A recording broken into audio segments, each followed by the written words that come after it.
she turned a Cupcake ATM into millions of cupcakes sold around the world. This ATM machine holds 600 cupcakes. They go through about 2 turns of that a day. But the cool part, I thought, is where can you take your business right now and make money while you're sleeping? It's not about being lazy, it's about being efficient. You're solving a market need for a client while simultaneously growing your bottom line in a way that means you can pay rent in Beverly Hills. I'm so excited. Soon, everyone will be able to just push a button and get the cupcake. So you went from, the whole world thinking cupcakes were 75 cents at max to selling a $3 cupcake. Mm-hmm. First of all, where'd you get the balls to do that? And what's the strategy? It was hard. I mean, sometimes as a first-time founder, it's hard to really charge what you're worth, but we were selling a premium product and everything had to reflect that. I was really raising the bar with what I was putting out into the world. And again, the price had to reflect that. Not that people weren't outraged. I mean, we had people spin around and walk out when they heard the price of our cupcakes.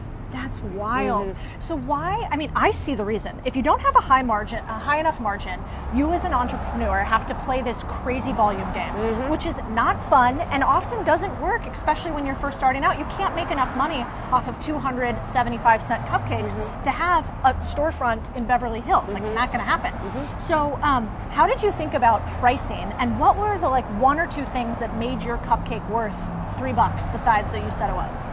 We 100% had to lean into the design of our product and also just the sort of handcrafted artisanal nature of the product itself and the ingredients that were going into it. People were used to buying cupcakes at the grocery store that were made for kids. They had shortening laden frostings and waxy sprinkles. The decorations were plastic cupcake picks.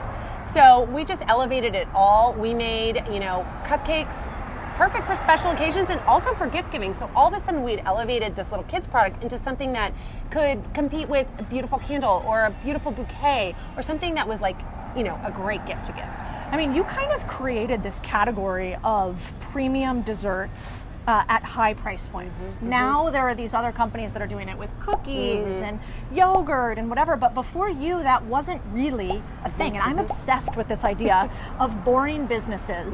Cupcakes were boring. They were boring. Bakeries were boring. They were dusty. No one was looking at them. Everybody was going after, the high-flying tech businesses. Nobody was looking to make their millions in cupcakes. Right. And so where else could you look at the world around you and think, man, if I took this thing that other people think is ugly, but they still use, other people think is boring, but they still are involved in it, and up the level, I think that's where the next evolution of sort of our everyday community businesses are. And you did it at a crazy feat, because this thing over here is a Cupcake ATM, right? Which you came up with, and the story that you came up with it is amazing. So tell them about how that happened. Well, this is all about embracing that what if thinking, right? So I was pregnant with my second son.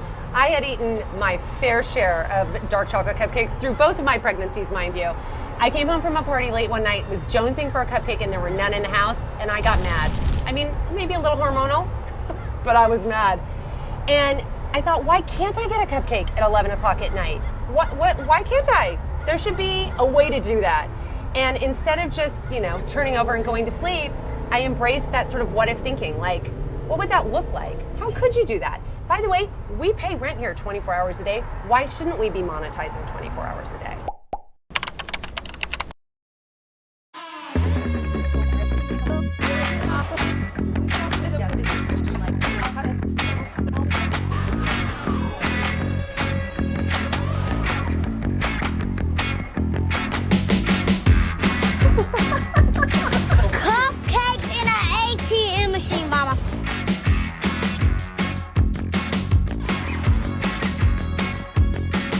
Okay, so Candace, you started this company at kind of probably a low point for you. Tell me what happened. Well, what happened was I had been working in investment banking, then I got a job in the tech world, and I lost my job in the dot-com bust. Was without a job, I had no plan, I had no passion until I remembered that I loved to bake. And I decided to go to pastry school instead of business school. I can't imagine if I got fired being like, you know what I'm gonna do? I'm gonna bake a cupcake and turn it into an empire. But good for you. What does it take to start a company that does this? Well, I started really small. There was no overhead when I was working out of my kitchen. All in, we were running really lean on the labor side because it was my husband and myself, and then we called in friends on the weekends to help us out. That's amazing. Yeah. Okay, so let's break this down. Yeah. So to start the cupcake company, you had basically $0, and let's say when you're doing it in your kitchen, you're spending like a couple $100, I would imagine, on supplies. Absolutely. So we got a couple $100, and then the next stage is you're like, man, people like these cupcakes, they're kind of differentiated, and I have to have a spot that's probably licensed and certified with the city. California loves their regulations.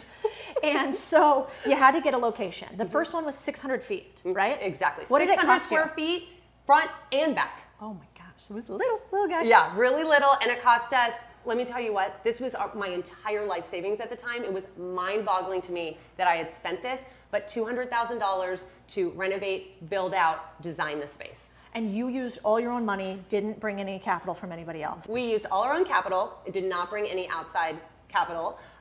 No one would have funded us. It sounded like a totally pie-in-the-sky idea. Everyone thought we were nuts.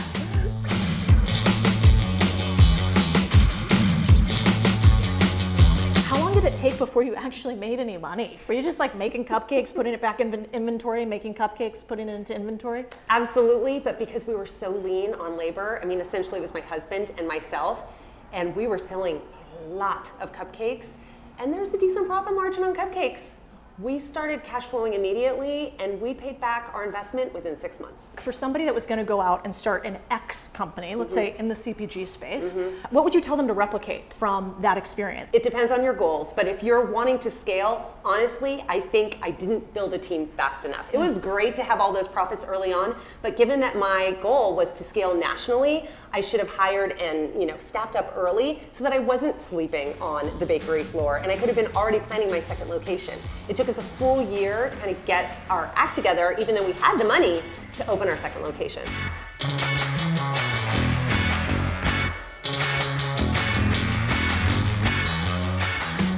The agents are your way in to all of the celebrities in town.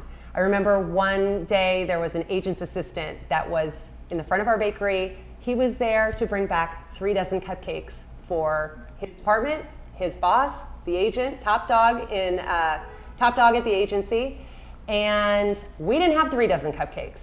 And he just sat there and said, "I'm not moving until you do." I said, "It's going to be a while," and he goes, "That's okay." And you could see he was just sweating because he was not going to go back to his boss and tell him he hadn't gotten those cupcakes.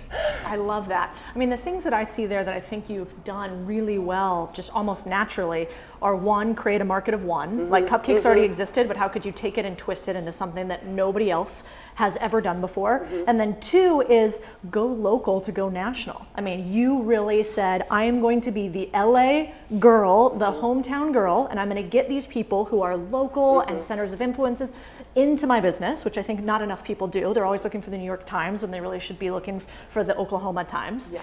And then the third thing I think you did that's really interesting is you didn't spend a ton of money. You were thoughtful in the early stages.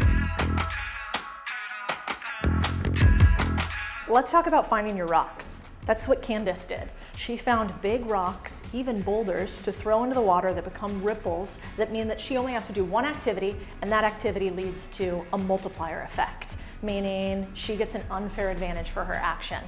When it came to Candace, that meant that she's going to the few people in whatever neighborhood you're in that are going to tell a few other people that have a huge multiplier effect. So in this example, you know what I would do?